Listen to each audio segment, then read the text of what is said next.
मित्रों नमस्कार। पावन ज्योतिष प्रभात यूट्यूब चैनल पर आप सबका स्वागत है। जी हाँ मित्रों, आज का टॉपिक बहुत ही डिमांडेड है और मैंने वादा किया था, 11 तारीख को मैंने वीडियो दिया था कि कार्जेश ग्रह की सही समझ कैसे बनाएं। तो कार्जेश ग्रह के बारे में बड़ी सराहना हुई उस वीडियो की और आप लोगों ने अच्छी तरह से सुना। मैंने उस दिन वादा किया था उस वीडियो में कि उप नक्षत्र स्वामी के बारे में बड़ा भ्रम रहता है। उप नक्षत्र स्वामी की सबसे महत्वपूर्ण विशेष भूमिका क्या है, आज मित्रों उसी बारे में हम चर्चा करेंगे विशेष रूप से। आज हमने एक उदाहरण कुंडली दिया है, लेकिन बहुत संक्षिप्त दिया है, क्योंकि किसी एक टॉपिक पर बात करने के लिए जो वीडियो का समय होता है 15 मिनट, 20 मिनट, 10 मिनट, ये बहुत पर्याप्त नहीं होता है। इस नाते हम उसी को ध्यान में रख करके जरूरत भर के इसमें चार्ट और गणित देते हैं। तो इसको आप समझने का प्रयास करें, इसको अन्यथा नहीं। तो आज का टॉपिक है मित्रों, किसी भी ग्रह के शुभ अशुभ फल के बारे में विशेष जानकारी, स्पेशल इंफॉर्मेशन अबाउट शुभ अशुभ फल ऑफ एनी प्लेनेट।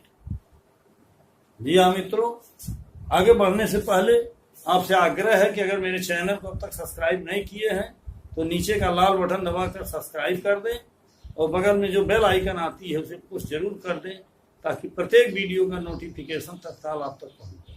वीडियो को शुरू से अंत तक जरूर देखें, तभी आपको सही समझ आ पाएगा। और मित्रों को लाइक और शेयर जरूर करें और सभी दर्शक मित्रों को मेरा बहुत बहुत धन्यवाद, हार्दिक शुभकामनाएं। आते हैं मूल टॉपिक पर मित्रों। आज का एक उदाहरण कुंडली है। डेट ऑफ बर्थ है 12/7/1978, टाइम ऑफ बर्थ है 7:20 AM, प्लेस ऑफ बर्थ है गोरखपुर, यूपी इंडिया। इसे आप देखेंगे तो यही कुंडली उभर के आएगी। और आज मैंने केवल उप नक्षत्र स्वामी के बारे में विशेष चर्चा करने का प्रयास किया है और किसी भी ग्रह के शुभ अशुभ फल के बारे में विशेष जानकारी कैसे प्राप्त करें, केवल एक ग्रह मंगल का उदाहरण मैंने दिया है। इस तरह से मंगल का एक उदाहरण दिया है और एक उदाहरण से हर जगह इसको आप लागू कर सकते हैं। तो मित्रों, ये कुंडली कर्क लग्न की है, ये केपी लग्न चार्ट है, KP cusp chart. Cusp chart से ही सिग्निफिकेटर तय होते हैं और सिग्निफिकेटर को ही कार्जेश कहते हैं। ऐसा हमने पिछली कुंडली में, पिछले वीडियो में बताया है। तो इसमें भ्रम पालने की जरूरत नहीं। अब आज की कुंडली में मित्रों हमने एक ग्रह को लिया, जैसे मंगल। मंगल किन भावों का सिग्निफिकेटर है, इसको हमने स्पष्ट बताया था कि ग्रह जिस भाव में है और जिस भाव में उसकी राशियां हैं, ये प्रथम नंबर का कार्जेश हुआ। और ग्रह जिस नक्षत्र में है और जिस नक्षत्र में उसकी जिस नक्षत्र में है वो नक्षत्रेश जिस भाव में है, जिस भाव में उसकी राशियां हैं, मेनली इन्हीं दो पर निर्भर करता है कार्जेश होना। तो आप मंगल को देखेंगे, मंगल द्वितीय भाव में है, देख लीजिए कस्प कुंडली। 5 और 10 में उसकी राशियां हैं 8 और 1। शुक्र के नक्षत्र में है, शुक्र लग्न में है, आप देखिए। और 4 और 11 में शुक्र की राशियां हैं, अर्थात मंगल 2, 5, 10, 1, 4, 11 का कार्जेश है। अब बहुत से मित्रों को यह भ्रम पैदा होता है कि मंगल किन भावों का कार्य करेगा। मित्रों, खासकर फल ग्रहों का उनकी दशा अंतरदशा प्रत्यंतर में मिलता है। और आज हम ग्रह किस भाव का शुभ फल देता है इसकी बात करते हैं। किसी भी ग्रह की दशा अंतरदशा हो, प्रत्यंतर हो, उस ग्रह को जरूर आप देखिए शुभ है कि अशुभ। मंगल के बारे में बात करेंगे। मान लीजिए किसी का मंगल की महादशा चल रही है, या अंतरदशा या प्रत्यंतर, तो आपकी कुंडली में मंगल विभिन्न भावों का कार्जेश है, तो कैसे आप सिद्ध करोगे? ऐसे कोई भी ग्रह। अब यहाँ हम देखेंगे कि मंगल में 2, 5, 10 और उसके नक्षत्रेश में 1, 4, 11 आया, अर्थात मंगल 2, 5, 10, 1, 4, 11 का कार्जेश स्पष्ट दिखाई दे रहा है। इसको और सूक्ष्मता में जाएंगे तो मंगल की दृष्टि शुक्र की दृष्टि मिला देंगे। वो आपका विषय बार बार वीडियो मैंने दिया है, और उन नियमों को जरूर ध्यान में रखिए, क्योंकि हमेशा पुराने नियमों को दोहराना और सब में शामिल करना बहुत युक्ति संगत नहीं। सबकी जानकारी आपको होना आवश्यक। तो मित्रों, ग्रह तो किन भावों का कार्य से वो कार्य करेगा, उन भावों से संबंधित फल देगा। जैसे मंगल 2 का फल देगा, 2 भाव से जो भी चीज देखे जाते हैं, 5 का फल देगा, 10 का फल देगा, 1 का देगा, 4 का देगा, 11 का देगा। इसमें बहुत चर्चा हुई, लेकिन ये फल शुभ होगा कि अशुभ होगा, मंगल के कालखंड में, मंगल की महादशा में, अंतरदशा में, प्रत्यंतर।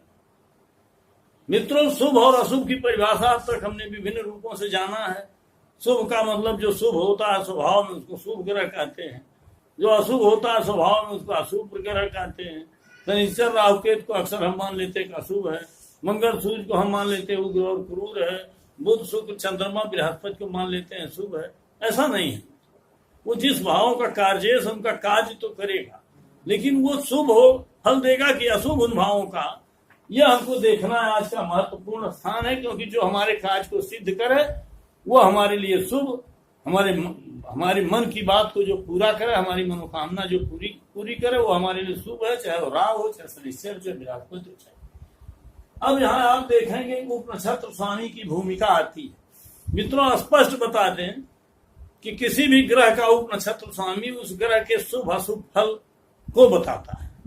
शुभ और अशुभ फल की भूमिका तय करता है कि वो शुभ फल देगा कि अशुभ फल देगा।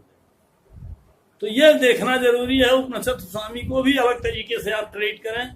जैसे यहाँ मंगल का उप नक्षत्र स्वामी शनिश्चर है। शनिश्चर में आप देखोगे, शनिश्चर लग्न में बैठा हुआ, 7 और 8 में उसकी राशियां देख लीजिए, मकर और कुंभ। शनिश्चर केतु के नक्षत्र में बैठा, 8, 6, 9 में केतु और केतु की राशियां। केतु और राहु की वही राशि होती है जिस राशि में बैठे होते हैं। उस ग्रह की दोनों राशियां या एक ही राशि है तो राशि राहु केतु की मानी जाती है। इस तरह से शनिश्चर में 1, 7, 8, 8, 6, 9 आया, और मंगल में आया हुआ 2, 5, 10, 1, 4, 11 आया। कैसे आप सिद्ध करोगे कि मंगल हमारे लिए शुभ है अशुभ है, किन भावों के? तो मित्रों, हमने बार बार बताया है कि हर घटना के लिए प्रमुख और सहायक भाव होते हैं। प्रमुख और सहायक भावों में से ग्रह किसी एक भी भाव का कार्य हो तो उस घटना संबंधी फल मिलता है। अगर सभी भाव कार्य हो तो दी बेस्ट, सोने में सुगंध हो जाए। लेकिन अगर किसी एक का भी हो तो वो घटना का फल व्यक्ति को मिलेगा। अगर मिलेगा तो उसको हम कहेंगे फल है, शुभ है। अब अशुभ, उसमें कुछ बाधा आएगा, रोड़ा आएगा, वो उसके विभिन्न प्रसंगों में हमने बताया। यहाँ हम केवल ये देखते हैं कि जैसे द्वितीय स्थान है मित्र। अब द्वितीय स्थान देखिए, नौकरी में 6, 10, 2, 11 भाव आते हैं।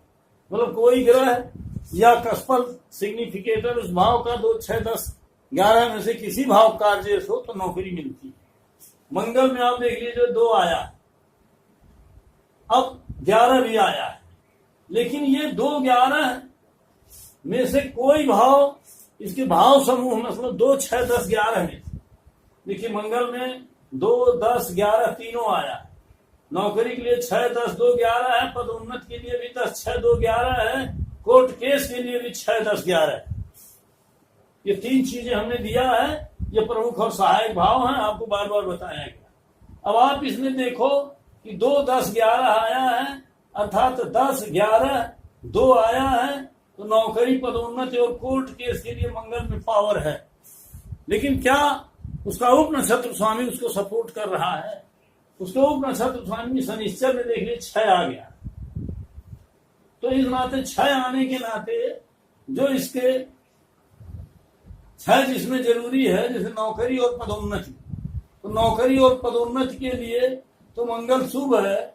लेकिन कोर्ट केस में भी 6, 10, 11 में 6 आया, अर्थात कोर्ट केस, नौकरी और पदोन्नति, इन तीनों विषयों के लिए मंगल शुभ रहेगा, क्योंकि शनिश्चर में 6 आया है। देख लीजिए आप। तो ये शनिश्चर बताएगा कि अगर उस भाव समूह में से एक भी भाव उसके उप नक्षत्र स्वामी में आया है तो उस भाव का फल वो ग्रह देगा, जिसको हम देख रहे हैं मेनली मंगल को देख।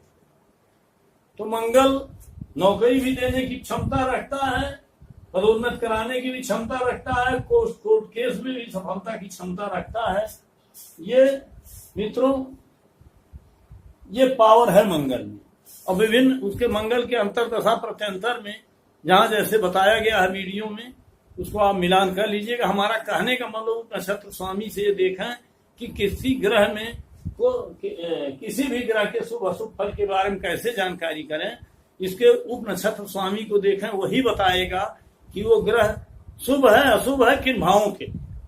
अब आप समझ गए होंगे, क्योंकि छठवां भाव शनिश्चर में आया हुआ है, इस नाते जो नौकरी पदोन्नति और कोर्ट केस के भाव समूह में प्रमुख एवं सहायक भाव को कंबाइंड रूप है, उसमें छठवां भाव आने के नाते मंगल पूर्ण रूप से शुभ है, क्योंकि शनिश्चर में छठवां भाव आया। अब आप आएंगे देखेंगे कि 2 से 2 और 11 के साथ अगर 7 मिला दिया जाए तो विवाह का योग भी बनता है। तो 2-11 तो इसमें है मंगल में, लेकिन अगर शनिश्चर में ही 7 आया हुआ है तो विवाह होगा। मंगल के पीरियड मंगल विवाह के लिए भी शुभ है। अब शनिश्चर में देखिए 7 भाव आया, अर्थात विवाह के लिए भी मंगल शुभ है, काम करेगा, फलदायक होगा। अब हमने एक दिया संतान के लिए, संतान के लिए 2, 5, 11 होता है।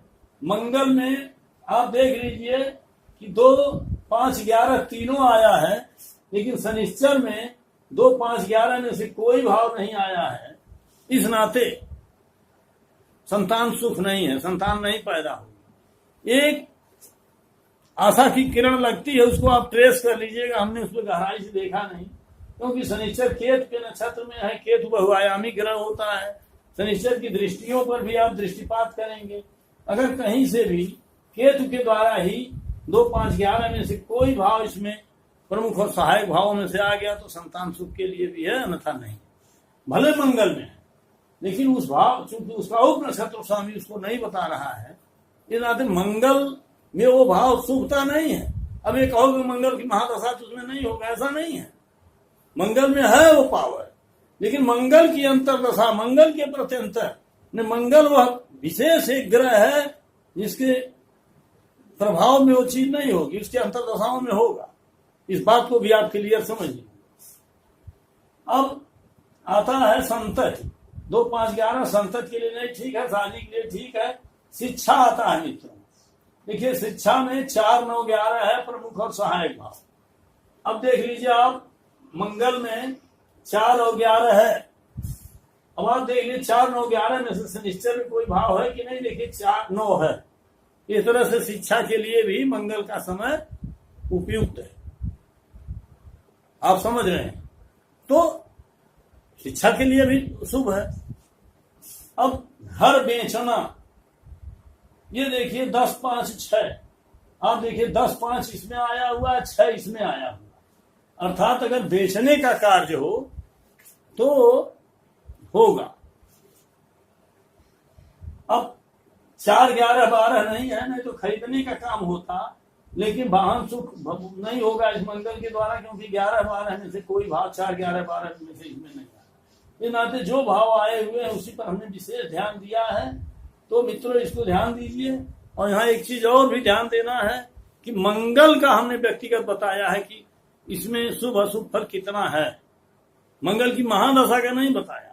मंगल की महादशा में इन सारे भावों का फल मिलेगा, लेकिन अगर उसका सब लॉर्ड सपोर्ट नहीं कर रहा है तो उसकी अंतर्दशा में वो चीज नहीं मिलेगी। दूसरे के अंतर्दशा देखें, जिसका सब लॉर्ड सपोर्ट करता है तो उस अंतर्दशा में फल मिलेगा। प्रत्यंत अगर अंतर्दशा भी सपोर्ट कर रही है तो किस प्रत्यंतर में जिसमें सब लॉर्ड सपोर्ट करेगा। ये चीजें आपको गहनता से देखना है। हमारा आज के वीडियो का मुख्य आशय यही था कि उप नक्षत्र स्वामी ही किसी भी ग्रह के शुभ अशुभ फल का निर्धारण करता है, और वही ये बताता है कि शुभ फल होगा कि अशुभ फल होगा और किन भावों का होगा। ये नाते उप नक्षत्र स्वामी की भूमिका बड़ी महत्वपूर्ण होती है। और जो मित्र संशय में रहते हैं कि उप नक्षत्र स्वामी क्या है, और उप नक्षत्र स्वामी को अलग प्लेनेट की तरफ आप देखेंगे, उसमें मेन ग्रह के साथ उसको ये नहीं जोड़ लेंगे कि इसमें ये भाव, इसमें ये भाव, तो सारे भाव इकट्ठा। इसको इससे कंपेरेटिवली कंपेरिजन करना। तो मित्रों समय ज्यादा हो रहा है, वीडियो लंबा हो रहा है और लंबी वीडियो आप देख नहीं पाते हो, इस नाते आज का टॉपिक मैं यहीं बंद करता हूँ, खत्म करता हूँ। पुनः हम अगले किसी दिन एक नई वीडियो के साथ आपके बीच उपस्थित होंगे। तब तक के लिए धन्यवाद और आप सबको पुनः धन्यवाद, नमस्कार, शुभकामनाएं।